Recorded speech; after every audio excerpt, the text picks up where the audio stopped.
اللہ تعالیٰ نے ان میں سے انسان کو بھی پیدا فرمایا. واللہ خلق کل دابۃ من ماء. اللہ تعالیٰ نے ہر چیز کو پیدا کیا، پھر انسان کو بنایا. لیکن ایک بات قابل غور ہے کہ میرے عزیز دوستو بزرگوں، ہر چیز پیدا ہو کر ہی اپنا کام جاننا شروع کر دیتی ہے، اور ہر چیز کو معلوم ہوتا ہے کہ پیدا ہوتے ہی اس کا کیا کام ہے. لیکن انسان کو اللہ تعالیٰ نے جاہل پیدا کیا. انہ کان ظلوما جہولا، کہ پیدا ہو کر اسے پتہ نہیں کہ اس کا کیا کام ہے. جاہل ہے، اسے کوئی اندازہ نہیں. ایک چھوٹی سی مچھلی کو معلوم ہے اس نے کیا کرنا ہے، ایک مچھر کو معلوم ہے کہ پیدا ہو کر اس نے کیا کرنا ہے. یہ کیوں ہے؟ یہ کیوں ہے کہ اللہ تعالیٰ نے فرمایا انا جعلنا ما علی الارض زینۃ لها لنبلوهم ایہم احسن عملا الذی خلق الموت والحیاة لیبلوکم ایکم احسن عملا. کہ ہم دیکھنا چاہتے ہیں کہ اللہ تعالیٰ نے 18,000 مخلوقات جو اللہ تعالیٰ نے پیدا کی ہیں، ان کی خلقت کی ہے، تو اللہ تعالیٰ نے ان کے لیے امتحان نہیں رکھا، انسان کا امتحان ہے. انسان کو اللہ تعالیٰ نے وَهَدَيْنَاهُ النَّجْدَيْنِ فَمَنْ شَاءَ فَلْيَكْفُرْ وَمَنْ شَاءَ فَلْيُؤْمِنْ. اللہ تعالیٰ نے دونوں طرف اسے ہدایت دی ہے، وہ چاہے ایمان والا راستہ اختیار کرے، وہ چاہے ناشکری والا راستہ اختیار کرے، کہ انسان کا امتحان ہے. تو میرے عزیز دوستو بزرگوں، پھر اللہ تعالیٰ خود ہی اپنے خوبصورت کلام پاک میں خود ہی یہ اعلان فرماتا ہے کہ کامیاب کون ہے. یہ کلام خود کیسا ہے؟ اللہ اکبر. تورات کچھ عرصے کے بعد مٹ گئی، تبدیل ہو گئی. زبور خود ہی اللہ تعالیٰ نے اسے ضبط کر لیا. انجیل تھوڑے عرصے کے بعد ختم ہو کے رہ گئی، اس میں سے جو ہے رد و بدل ہونا شروع ہو گیا. یہ کلام وَتَمَّتْ كَلِمَةُ رَبِّكَ صِدْقًا وَعَدْلًا لَا مُبَدِّلَ لِكَلِمَاتِهِ وَهُوَ السَّمِيعُ الْعَلِيمُ. یہ کلام ایسا ہے کہ اسے کوئی تبدیل نہیں کر سکتا. لا تبدیل لکلمات اللہ، اس کلام کو کوئی تبدیل نہیں کر سکتا. انا نحن نزلنا الذکر وانا له لحافظون. اس ذکر کو ہم نے نازل کیا ہے اور اس کے ہم محافظ ہیں. تو اس قرآن میں اللہ تعالیٰ فرما رہے ہیں کہ کون کامیاب ہے اور کون ناکام ہے. تو اللہ تعالیٰ دیکھو، جب اللہ تعالیٰ ایک عام آدمی جب قسم کھائے، دیانتدار ہو، ایمان والا ہو، تو بعض لوگ کہتے ہیں حضرت آپ کی قسم کی ضرورت نہیں، آپ کی بات بغیر قسم کے ہی مان لی جائے گی. تو یہ ایک عام آدمی کی بات ہے. قسم تو ہے وہ جھوٹے لوگوں کے لیے ہے، جو جن کی باتوں پر یقین نہیں انسان کو، تو کہتے ہیں بھائی آؤ قسم اٹھاؤ تب تمہاری بات پر یقین کیا جائے گا. تو قسم اٹھانے سے جو ہے بات میں وزن پیدا ہوتا ہے کہ بات وزنی ہو جاتی ہے. اور ایک عام انسان کی بھی قسم اٹھانے سے جو ہے پورا فیصلہ اللہ کے سپرد ہو جاتا ہے. بھائی اگر تم نے اس جرگے میں قسم اٹھائی ہے تو اب تم جھوٹے ہو یا سچے ہو یہ اللہ کے سپرد ہے، لیکن فیصلہ تمہارے حق میں ہے کہ تم نے قسم اٹھائی ہے. کہ قسم اٹھانے سے جو ہے بات میں وزن پیدا ہوتا ہے. تو اب اللہ تعالیٰ قسم اٹھائے، اللہ تعالیٰ کی تو ویسے ہی ہر بات سچی ہے، اور پھر جب اللہ قسم اٹھائے تو اس بات میں کتنا وزن ہوگا. والفجر وليال عشر والشفع والوتر واللیل اذا یسر. 5 قسمیں. واللیل اذا یغشى والنهار اذا تجلى وما خلق الذكر والانثى. 3 قسمیں. والضحى واللیل اذا سجى ما ودعك ربك وما قلى. 2 قسمیں.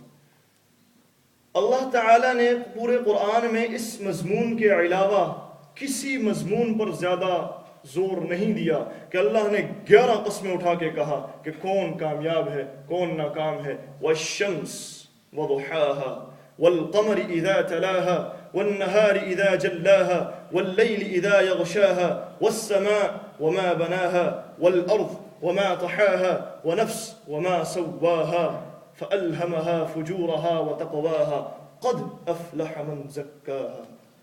والشمس، مجھے قسم ہے سورج کی، اللہ قسم اٹھا رہا ہے تو بات میں وزن. وضحاها، اور اس کی روشنی کی. واللیل، مجھے قسم ہے رات کی. اذا یغشاها والنهار اذا تجلى والنهار اذا جلاها، مجھے قسم ہے دن کی. والسماء، مجھے قسم ہے آسمان کی. وما بناها، اور آسمان کے بنانے والے کی. والارض، مجھے قسم ہے زمین کی. وما طحاها، اور زمین کے بنانے والے رب کی.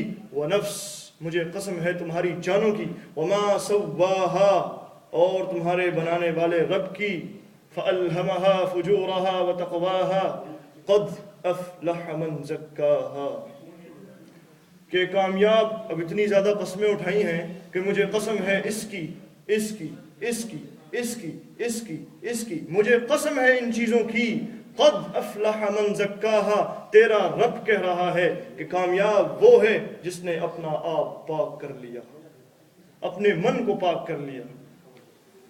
قد افلح من زکاہا، باقی یہ نہیں نہا کے آ جاؤ، غسل کر کے آ جاؤ، پاک ہو گئے۔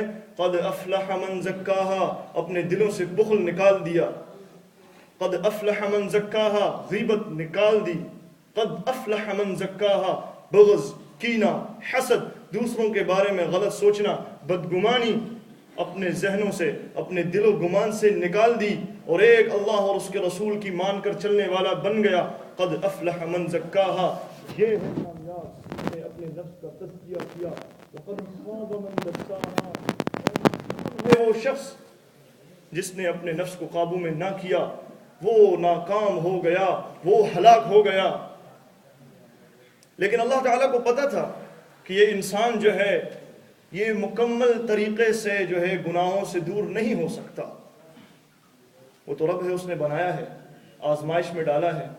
یہ مٹی کی فطرت ہے، کیونکہ انسان اس مٹی سے بنا ہے۔ اللہ خلقکم من تراب وَلَقَدْ خَلَقْنَا الْإِنسَانَ مِن سُلَالَةٍ مِّن طِينٍ إِنَّ مَثَلَ عِيسَىٰ عِندَ اللَّهِ كَمَثَلِ آدَمَ خَلَقَهُ مِن تُرَاب، انسان کو مٹی سے بنایا ہے، تو اس مٹی کی فطرت نظر آتی ہے کہ یہ مٹی جو ہے یہ برائی کی طرف جلدی جاتی ہے، اس کی رغبت برائی کی طرف زیادہ ہوتی ہے، کہ آپ کو کانٹے دار جھاڑیاں اور جنگلی ببول دار جو ہے درخت آپ کو زیادہ نظر آئیں گے، بغیر اگانے کے اگ جائیں گے، لیکن آم کے باغیچے اور دوسری فصلیں آپ کو اگانی پڑیں گی۔ تو اس مٹی کی ایک فطرت ہے، اور اللہ تعالیٰ نے یہ بتایا ہے فَأَلْهَمَهَا فُجُورَهَا وَتَقْوَاهَا، کہ تم میں یہ دونوں چیزیں شامل ہیں۔ فَأَلْهَمَهَا فُجُورَهَا، برائی بھی ہے، وَتَقْوَاهَا، اور تم میں اچھائی بھی ہے۔ اب ہمارا امتحان، اللہ نے آگے رزلٹ بھی بتا دیا کہ کامیاب وہ ہے جو اپنے نفس کو پاک کرے۔ فَمَنْ شَاءَ فَلْيُؤْمِنْ وَمَنْ شَاءَ فَلْيَكْفُرْ، کہ میں نے تو دونوں راستوں پر یہاں حساب نہیں دوں گا، یہاں تمہیں حساب کتاب کی جگہ نہیں ہے، یہاں تمہیں جو ہے دار العمل ہے، دار الجزا کی جگہ آگے آنے والی ہے۔ تو اللہ تعالیٰ نے یہ اعلان کیا، اور پھر اللہ تعالیٰ ہم پر اتنا مہربان ہے کہ اس نے خود ہی ہمارے کہے بغیر ہم پر انعامات کی بارش کر دی، جسے ہم بوجھ سمجھتے ہیں کہ ہمارے چھوٹے چھوٹے گناہ اللہ تعالیٰ نے نماز کے ذریعے ضائع کرنا شروع کر دیے، کہ تم نماز پڑھو، اس کے بعد دوسری نماز پڑھو، اس نماز سے لے کر دوسری نماز تک جتنے گناہ کیے سارے معاف کر دیے۔ پھر زکوٰۃ کے ذریعے ہمارے مال کو پاک کیا، حج کے ذریعے پاک کیا، اور پھر رمضان کے روزے، رات کی تراویح، رات کی تہجد، اور پھر اعتکاف کی مشقت، یہ ہم پر انعام کیا۔ اور آخر میں اللہ تعالیٰ کیا فرما رہے ہیں؟ یہ ہم نے مانگا نہیں۔ کئی لوگوں کو اس کے بارے میں پتہ بھی نہیں کہ آج کے دن اللہ تعالیٰ کتنا بڑا اعلان کرتے ہیں فرشتوں سے۔ قال رسول اللہ صلی اللہ علیہ وسلم،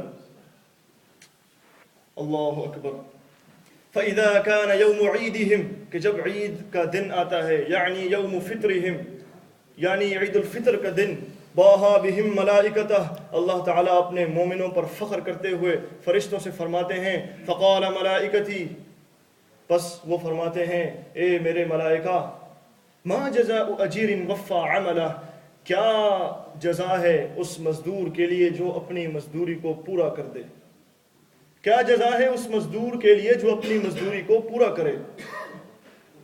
قالوا ربنا، وہ آگے سے فرماتے ہیں ہمارے رب، جزاؤہ ان یوفى اجرہ، ان کی جزا تو یہ بنتی ہے کہ ان کی مزدوری بر وقت ان کے ہاتھوں میں چلی جائے، انہیں دے دی جائے۔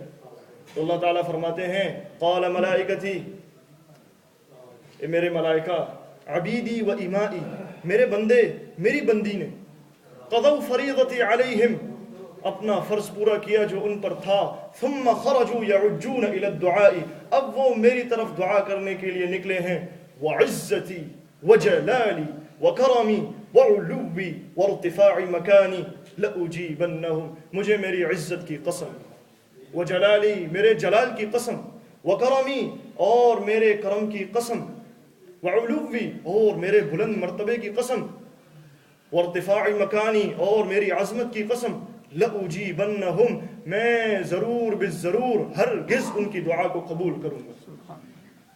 فیقول پس اللہ تعالیٰ فرماتے ہیں ارجعوا قد غفرت لکم وبدلت سیئاتکم حسنات، لوٹو میں نے تمہیں بخش دیا، وبدلت سیئاتکم حسنات اور تمہارے سارے گناہوں کو تمہاری نیکیوں میں تبدیل کر دیا۔ قال فیرجعون مغفورا لهم، آگے سے نبی کریم صلی اللہ علیہ وسلم نے ارشاد فرمایا کہ جب وہ لوٹتے ہیں مغفورا لهم، وہ اس حال میں لوٹتے ہیں کہ ایک گناہ بھی ان کے ذمے نہیں ہوتا۔ اتنا بڑا انعام، اتنا بڑا انعام اللہ تعالیٰ نے ہمیں عطا کیا۔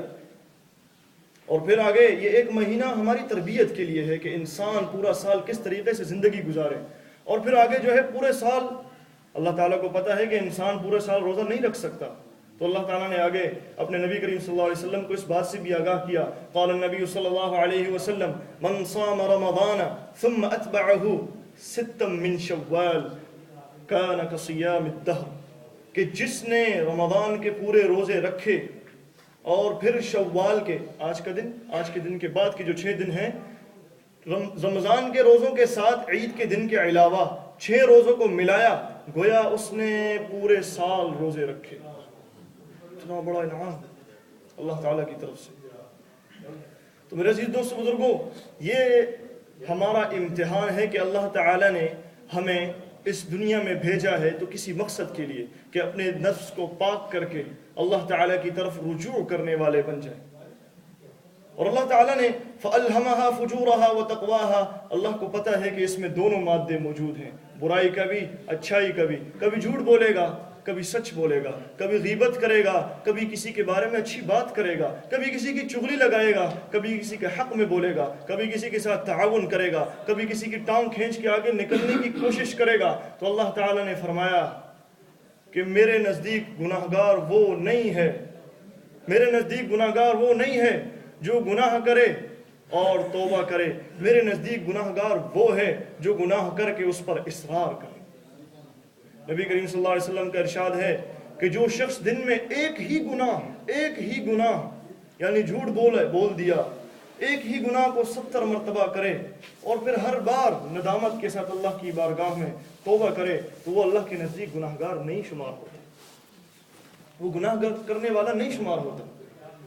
اور اللہ تعالیٰ کا انعام اس امت پر اس قدر ہے کہ اللہ تعالیٰ نے فرمایا اے میرے بندے اتنے گناہ کر کہ زمین سے لے کر آسمان تک جو خلا ہے اسے بھر دے، سورج کو بھر دے، چاند مشرق مغرب شمال جنوب فوق تحت سب کچھ بھر دے، اور ایک مرتبہ کہہ یا اللہ میری توبہ